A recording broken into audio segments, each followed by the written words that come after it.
ఆంధ్రప్రదేశ్ ఉప ముఖ్యమంత్రిగా ఉన్న జనసేన అధ్యక్షుడి యొక్క రాజకీయాల్లో మినిమం సెన్స్ ఉన్న వాళ్ళు కూడా ఏ స్థాయిలోనూ సమర్థించలేరు. నేను మీరు సమర్థించడం విమర్శించడం కదా పక్కన పెట్టండి. 2 ఏళ్ల కిందట ఆయన మాట్లాడిన వాటి మీద ఈరోజు ఆయనే విమర్శించుకుంటారు.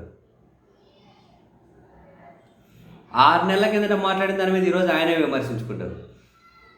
ఇంతకుముందు పొగిడిండేది ఇప్పుడు విమర్శించుకుంటారు, ఇప్పుడు పొగిడేది ఇంతకుముందు విమర్శించుకొని ఉంటారు. వేరే వాళ్ళు విమర్శించక్కర్లేదు. ఆయన క్లిప్సే వేసి మనం చూపించుకున్నాము అంటే ఒకసారి ఒక మాట ఇంకోసారి మాట ఆయనే విమర్శించుకొని ఉంటారు.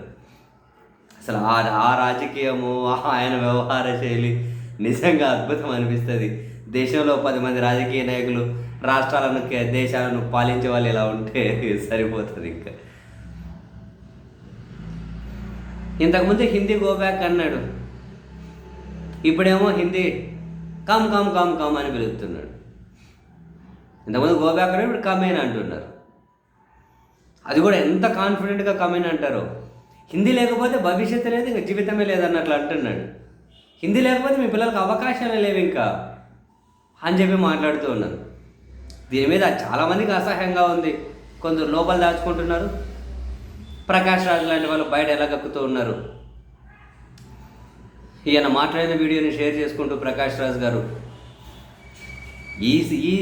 ఇంత దారుణంగా అమ్ముడుపోవాలా చిచ్చి అని చెప్పి ట్వీట్ పెట్టారు.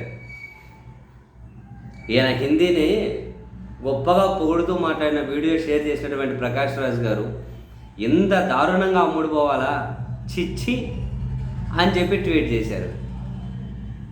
అయిపోయారు. ఇక జనసేన పార్టీ పిల్లలు ఉంటారు కదా, వీళ్ళు ప్రకాష్ రాజ్ మీద రకరకాలుగా విరుచుకుపడుతూ ఉన్నారు.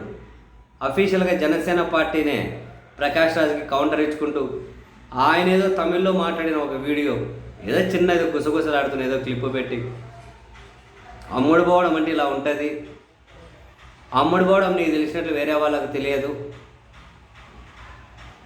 వేరే భాషను నేర్చుకోమంటే అమ్ముడుపోవడం అవుతుందా అని చెప్పి ప్రకాష్ రాజ్ మీదకు వాళ్ళు అఫీషియల్గానే స్పందించారు.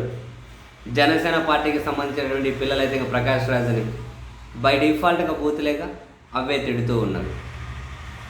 వీళ్ళు సమాధానం చెప్పాల్సింది 5 ఏళ్ల కిందట 6 ఏళ్ల కిందట గోబ్యాక్ అన్న హిందీ ఈరోజు కమీన్ ఎందుకు అయింది అన్నది వీళ్ళు సమాధానం చెప్పాలి. భాషలు నేర్చుకుని ఎవడొద్దు అంటున్నాడు.